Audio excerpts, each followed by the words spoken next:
Ir-Re Abdullah tal-Ġordan temm ħesrem żjara li kellu fl-Istati Uniti u rritorna pajjiżu biex jiddiskuti l-qtil makabru mill-membri tal-Istat Iżlamiku tal-bdot Moaz al-Kazazbeh u l-kjas li rriżulta wara.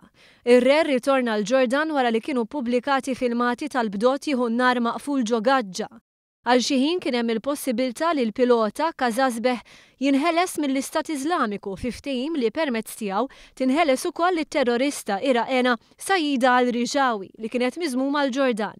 Iżda filmati maħruġa mill-IS u rew ċar li l-pilota Musulman devot inqatel u dan ġab miegħu furur mid-dinja Arbija. B'reazzjoni l-Gvern tal-Ġordan l-erba' filgħodu qatel iż-żewġ terroristi tal-Al-Qaida al-Riġawi u Ziad Karboli.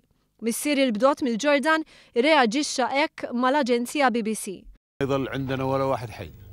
I demand that the revenge should be bigger than just hanging these prisoners. There is no comparison. My son's blood is worth 1,000,000 times more. It's the blood of a nation. I demand that this criminal organisation should be wiped out. Analisti internazzjonali ddeskrivew il-qtil tal-pilota bħala żball kbir min-naħa tal-ISIS li se jsaħħaħ il-koalizzjoni bla preċedent bejn il-forzi Amerikani u dawk Musulmani kontra l-Iżlamisti.